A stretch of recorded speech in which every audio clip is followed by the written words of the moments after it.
일장 낡은 코트의 면접. 오후 4시 저는 코트를 여미며 노인요양병원 정문 앞에 섰습니다. 손이 떨렸습니다. 가방 속 구겨진 이력서를 꺼내 펼쳤다가 다시 접었습니다. 경력이라곤 요양보호사 자격증 정도였습니다. 하지만 오늘은 꼭 붙어야 했습니다. 아버지의 병원비가 석 달째 밀려 있었고 어제는 병원 원무과에서 퇴원을 권유하는 전화까지 받았으니까요. 유리문을 밀고 들어가자 따뜻한 남방 바람이 얼굴을 감쌌습니다. 안내 데스크의 직원이 친절하게 웃으며 말했습니다. 면접 오신 거죠? 3층 회의실로 올라가세요. 엘리베이터 안에서 거울에 비친 제 모습을 봤습니다. 눈 밑엔 다크서클이, 머리카락은 제대로 빗지도 못했습니다. 어젯밤에도 아버지가 식은땀을 흘리며 깨셨고 저는 밤새 손을 잡고 앉아 있었습니다. 새벽 5시에 겨우 잠드신 아버지를 보고 서둘러 집을 나왔습니다. 회의실 문을 열자 3명의 면접관이 앉아 있었습니다. 간호부장님으로 보이는 중년 여성 인사 담당자, 그리고 한쪽 끝에 앉은 점잖은 인상의 남자분. 회색 정장을 입은 그분은 저를 유심히 바라보고 계셨습니다. 김서윤 씨 맞으시죠? 앉으세요. 떨리는 목소리로 대답했습니다. 네, 감사합니다. 질문이 이어졌습니다. 경력에 대해, 어르신들을 대하는 태도에 대해, 야간 근무가 가능한지에 대해. 저는 최대한 또박또박 진심을 담아 대답했습니다. 하지만 다른 지원자들처럼 유창하지도 자신감 넘치지도 못했습니다. 그저 간절했을 뿐입니다. 마지막으로 하실 말씀 있으세요? 저는 잠시 망설이다가 고개를 숙이며 말했습니다. 사실은 아버지가 지금 병원에 입원해 계십니다. 병원비가 많이 밀려서요. 목소리가 떨렸습니다. 제가 할 수 있는 일이라면 뭐든지 하겠습니다. 청소든 빨래든 밤샘 근무든 꼭 일하고 싶습니다. 회의실이 조용해졌습니다. 간호부장님은 난처한 표정을 지으셨고 인사 담당자는 서류를 넘기며 눈을 내리깔았습니다. 그때 정장을 입은 그 남자분이 천천히 입을 열었습니다. 아버님 성함이 어떻게 되시죠? 김철자 수자 쓰십니다. 그분의 눈빛이 흔들렸습니다. 잠시 말없이 저를 바라보시더니 조용히 말씀하셨습니다. 당신 아버지를 예전에 알았습니다. 심장이 멎는 것 같았습니다. 제가 이번 채용은 책임지겠습니다. 합격 통보는 내일 드리겠습니다. 그분의 목소리에는 무언가 깊은 감정이 묻어 있었습니다. 저는 고개를 숙여 인사하고 회의실을 나왔습니다.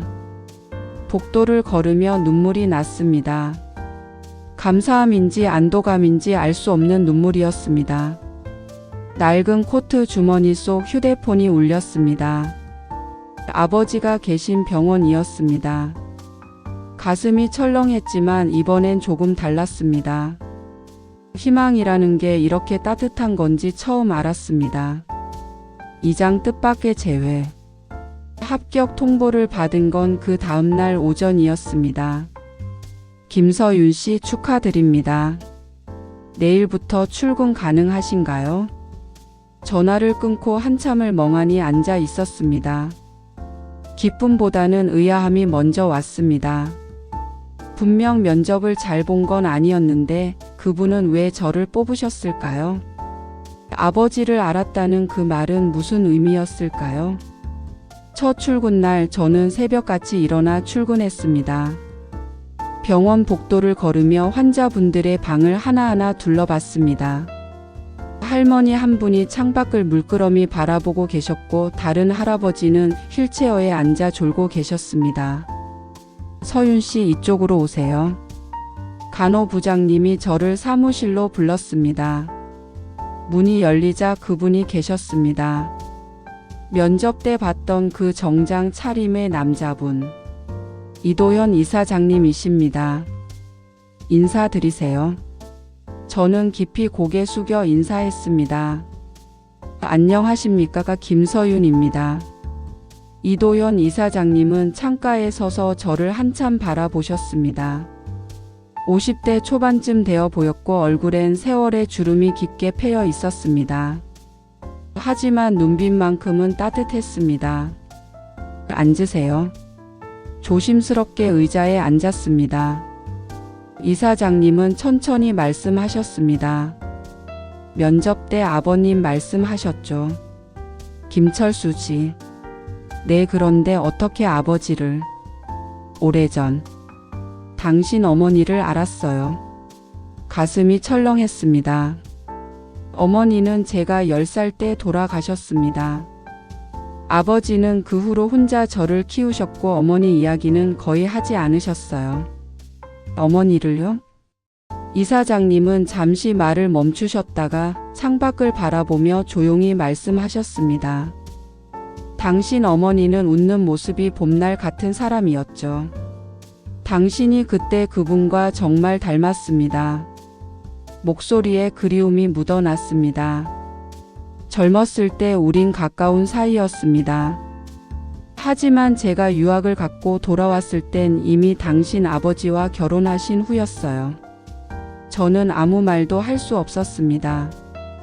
어머니의 과거, 아버지도 말씀하지 않으셨던 그 시절의 이야기가 낯선 사람의 입에서 흘러나오고 있었습니다. 미안합니다. 그때 제가 좀 더 빨리 용기를 내어 갔었어야 했는데. 이사장님의 눈가가 붉어졌습니다. 그 사람이 아프다는 소식을 들었을 때 저는 외국에 있었습니다. 돌아왔을 땐 이미 장례가 끝난 후였어요. 병원비도 아무것도 도와드리지 못했습니다. 저는 놀라기도 했고 원망스러운 마음도 들었지만 동시에 그분의 후회가 얼마나 깊은지도 느껴졌습니다. 그래서 면접 때 당신을 보는 순간 알았습니다. 당신이 그 사람의 딸이라는 걸. 제가 이제라도 할 수 있는 게 있다면 하고 싶었습니다. 이사장님은 책상 서랍에서 봉투 하나를 꺼내셨습니다. 이건 월급과는 별개입니다. 아버님 병원비에 보태세요. 제가 드릴 수 있는 건 이것밖에 없습니다. 저는 고개를 저었습니다. 이사장님, 저는 일해서 받는 돈으로 충분합니다. 이건 받을 수 없어요. 그럼 빌려드리는 겁니다. 천천히 갚으세요. 이사장님의 목소리는 단호했지만 눈빛은 애처로웠습니다. 사무실을 나와 복도를 걷는데 눈물이 났습니다. 어머니가 살아 계셨다면 어떤 모습이셨을까? 이 사람을 어떻게 기억하셨을까? 그날 저녁 저는 아버지 병실에 앉아 조용히 물었습니다. 아버지, 이도현이라는 분 아세요? 아버지의 얼굴이 굳어졌습니다. 오랜 침묵 끝에 한숨을 쉬시며 말씀하셨습니다. 그 사람이 어디 있더냐? 저를 채용해 주신 분이세요. 아버지는 천장을 바라보셨습니다. 그리고 작은 목소리로 중얼거리셨습니다. 세상 참 좁구나. 3장 얼어붙은 인연. 아버지는 그날 이후로 이도현 이사장 이야기를 꺼내지 않으셨습니다. 저 역시 묻지 못했습니다. 어떤 이야기는 입 밖으로 꺼내는 순간 더 아프다는 걸 살면서 배웠으니까요. 병원 일은 생각보다 힘들었습니다. 새벽 6시에 출근해서 어르신들의 식사를 도와드리고 침대 시트를 갈고 목욕을 시켜드렸습니다. 허리는 늘 뻐근했고 손은 거칠어졌습니다. 하지만 월급날이 되면 아버지 병원비 통장에 돈이 조금씩 쌓였고 그게 저를 버티게 했습니다. 어느 날 저녁 당직 근무를 마치고 복도를 걷는데 이사장님 사무실에 불이 켜져 있었습니다. 문틈으로 보니 혼자 서류를 보고 계셨습니다. 그냥 지나치려다 발걸음을 멈췄습니다. 똑똑 문을 두드렸습니다. 들어오세요. 사무실 안은 따뜻했습니다. 책장 가득 의학서적과 낡은 사진들이 꽂혀 있었습니다.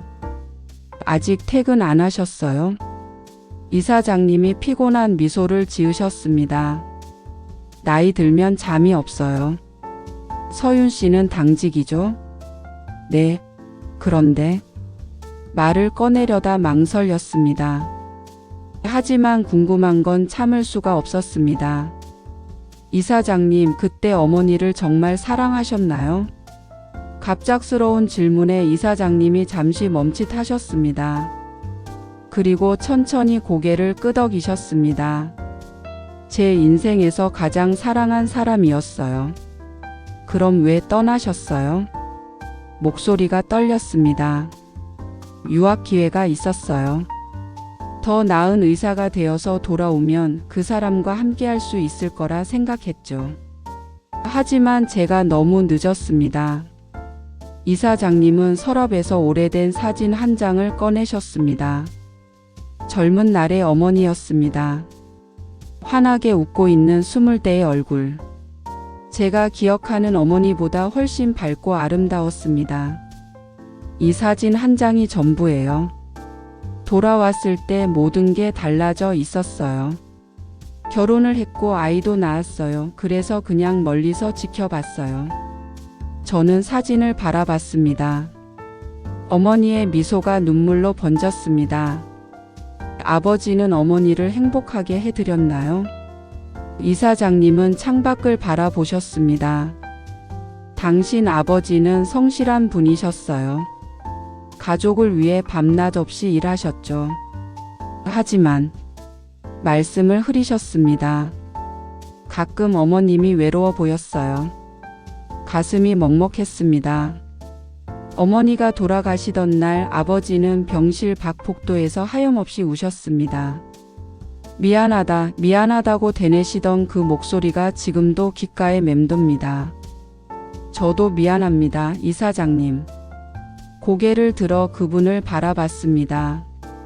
오랫동안 원망했어요. 어머니가 힘드실 때 아무도 도와주지 않았다고. 아버지도 세상도. 그런데 이사장님도 힘드셨겠네요. 이사장님의 눈가가 붉어졌습니다. 그 빚을 갚고 싶어요. 당신을 통해서라도. 늦었지만 이제라도 할 수 있는 게 있다면 하고 싶습니다. 저는 잠시 생각하다가 조심스럽게 물었습니다. 그럼 아버지를 여기로 옮겨주실 수 있나요? 지금 계신 병원은 비용이 너무 많이 들어요. 이사장님은 주저없이 고개를 끄덕이셨습니다. 당연히 그래야죠. 제가 직접 모시겠습니다. 며칠 후 아버지는 이도현 이사장님의 병원으로 옮겨졌습니다. 깨끗한 1인실, 창밖으로 보이는 정원, 정성스러운 간호. 아버지는 말씀은 없으셨지만 편안해 보이셨습니다. 그날 저녁 아버지 병실 앞 의자에 저와 이사장님이 나란히 앉았습니다. 복도는 조용했고 간호사들의 발소리만 가끔 들렸습니다. 김철수 씨. 이사장님이 먼저 말씀을 꺼내셨습니다. 오랜만입니다. 병실 문이 스르륵 열렸습니다. 휠체어에 앉은 아버지가 나오셨습니다.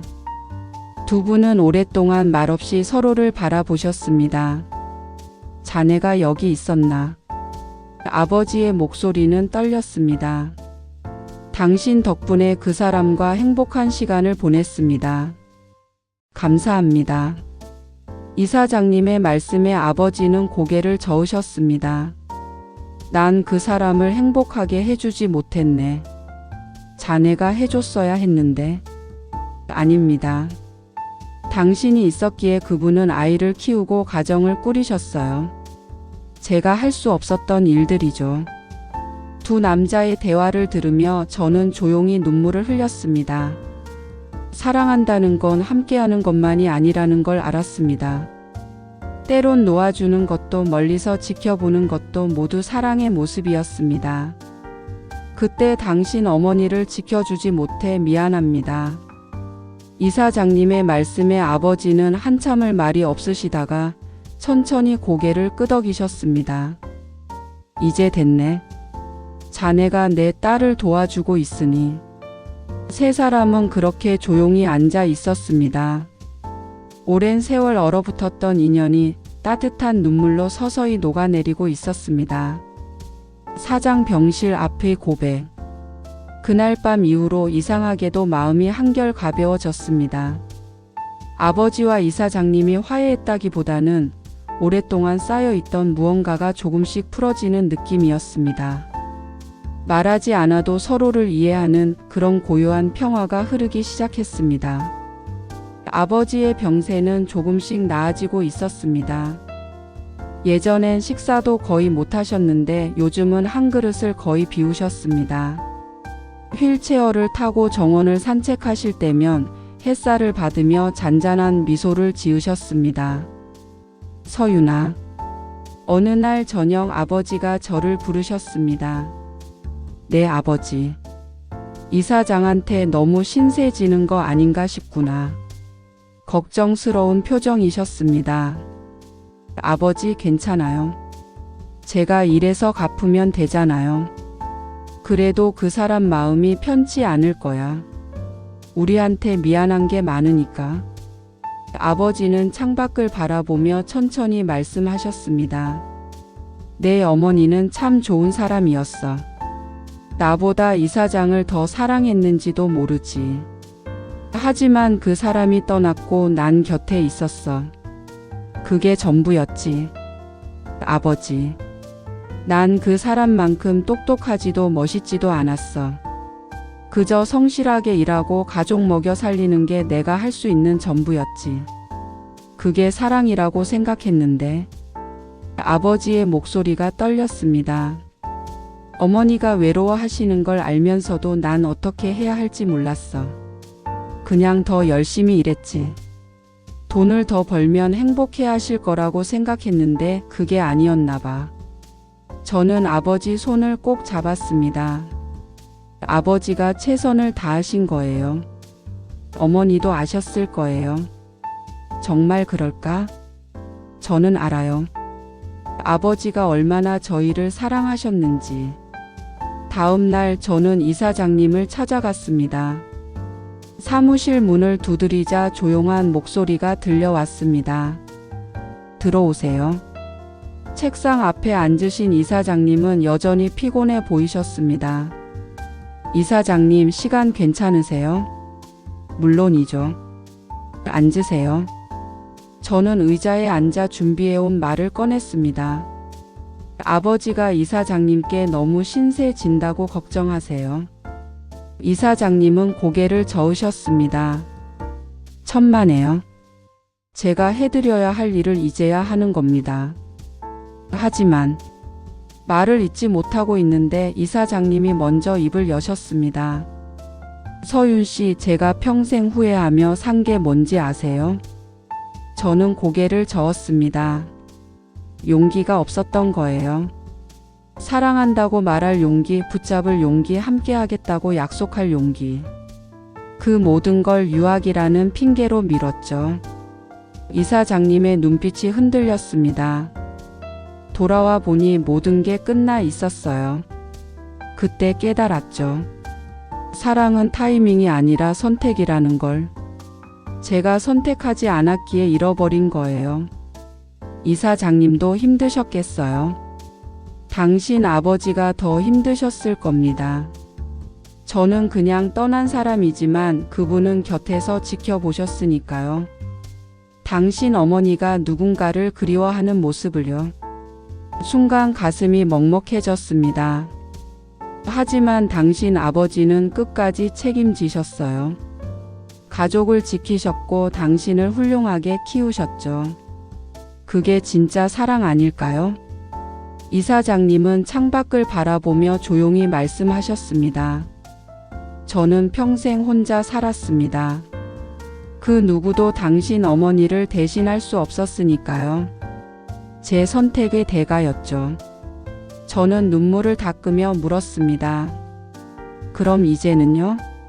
후회만 하시며 사실 건가요? 이사장님이 저를 바라보셨습니다. 이제는 속죄하고 싶어요. 당신과 당신 아버지를 돕는 게 제가 할 수 있는 마지막 사랑의 표현이니까요. 그날 저녁 병실 앞 의자에서 두 분이 나란히 앉아 계셨습니다. 아버지와 이사장님. 한때 한 여자를 사랑했던 두 남자. 이제는 백발이 성성한 노인이 되신 두 분이 조용히 이야기를 나누고 계셨습니다. 저는 멀리서 그 모습을 바라봤습니다. 오랜 원망도 미안함도 후회도 모두 눈물로 녹아내리는 순간이었습니다. 어머니가 하늘에서 보고 계신다면 아마 미소 짓고 계실 거라 생각했습니다. 오장 다시 피는 봄. 겨울이 지나고 봄이 왔습니다. 병원 정원에는 개나리가 피었고 벚꽃나무에도 연분홍 꽃망울이 맺혔습니다. 계절이 바뀌듯 우리의 삶도 조금씩 변해가고 있었습니다. 아버지의 건강은 눈에 띄게 좋아졌습니다. 이제는 휠체어 없이도 지팡이를 짚고 천천히 걸으실 수 있게 되셨습니다. 매일 아침 정원을 산책하시는 게 일과가 되셨고 가끔은 다른 환자분들과 화투도 치셨습니다. 서윤아, 오늘 점심은 뭐냐? 아버지가 밝은 표정으로 물으셨습니다. 예전에 무기력했던 모습은 어디론가 사라지고 생기가 돌아오신 것 같았습니다. 저도 많이 변했습니다. 처음 병원에 왔을 때는 하루하루가 버거웠는데 이제는 환자분들 한 분 한 분의 이름을 다 외웠고 어떤 음식을 좋아하시는지 언제 기분이 좋으신지도 알게 됐습니다. 서윤 선생님, 오늘도 예쁘네요.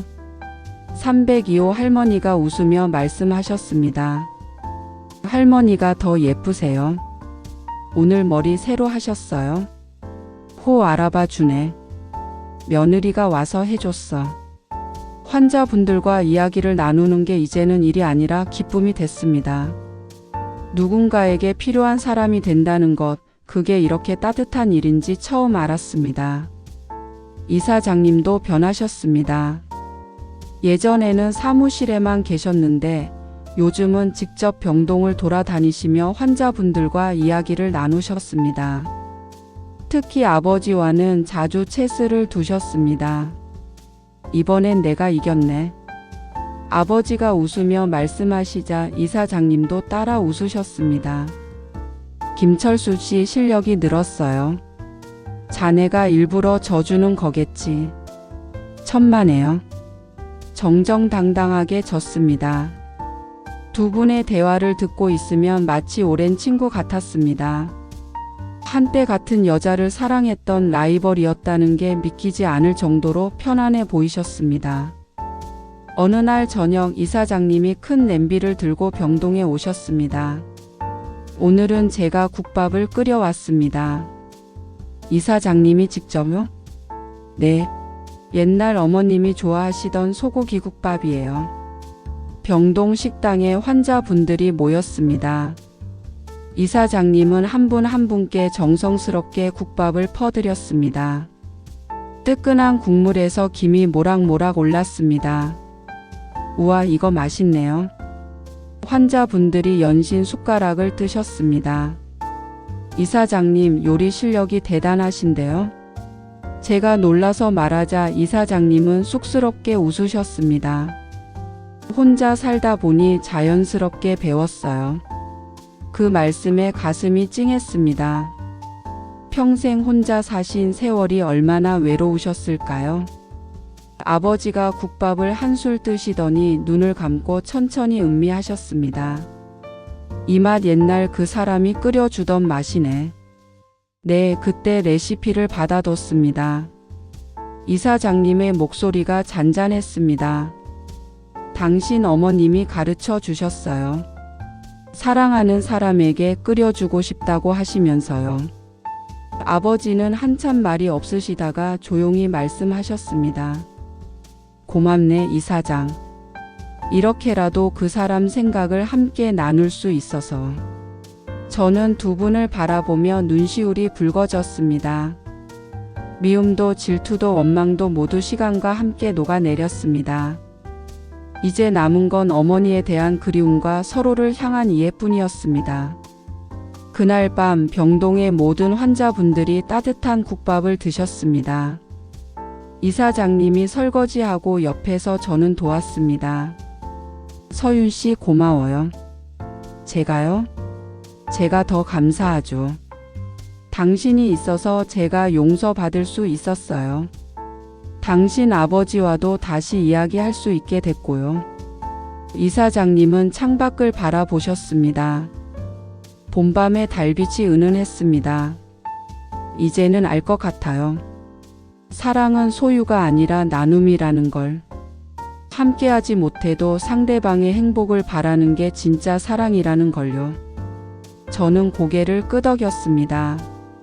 어머니도 그렇게 생각하셨을 거예요. 며칠 후 아버지가 퇴원하셨습니다. 완전히 나으신 건 아니지만 이제는 집에서도 충분히 생활하실 수 있을 만큼 건강해지셨습니다. 병원 현관 앞에서 이사장님이 배웅을 나오셨습니다. 자주 놀러 오세요. 체스 상대가 없으면 심심하거든요. 아버지가 웃으며 손을 내미셨습니다. 고맙네, 이사장. 자네 덕분에 새 삶을 얻었어. 두 분이 악수를 나누셨습니다. 오래 단단하게. 집으로 가는 길 택시 창밖으로 벚꽃이 흩날렸습니다. 연분홍 꽃잎들이 바람에 날려 춤을 추듯 흩어졌습니다. 서윤아, 내 아버지. 행복하니? 갑작스러운 질문에 저는 잠시 생각했습니다. 그리고 천천히 대답했습니다. 네, 행복해요. 아버지가 건강해지셔서 좋은 분들을 만나서 그리고 제가 누군가에게 필요한 사람이 되어서요. 아버지는 제 손을 꼭 잡으셨습니다. 내 어머니가 보고 있을 거야. 자랑스러워 하실 거고. 봄바람이 불어왔습니다. 상처를 감싸는 건 거창한 용서가 아니었습니다. 서로의 삶을 함께 들어주는 것, 따뜻한 국밥 한 그릇을 나누는 것, 그리고 함께 봄을 맞이하는 것이었습니다. 우리의 봄은 이제 막 시작되었습니다. 여러분, 서윤이의 이야기는 여기서 마무리됩니다. 때로는 인생에서 가장 큰 상처가 가장 따뜻한 인연으로 바뀌기도 합니다. 용서는 거창한 말이 아니라 함께 앉아 따뜻한 국밥 한 그릇을 나누는 것에서 시작되는지도 모릅니다. 이 이야기가 마음에 드셨다면 좋아요와 구독 부탁드립니다. 여러분의 따뜻한 응원이 더 좋은 이야기를 만드는 힘이 됩니다. 다음에도 감동적인 이야기로 찾아뵙겠습니다. 감사합니다.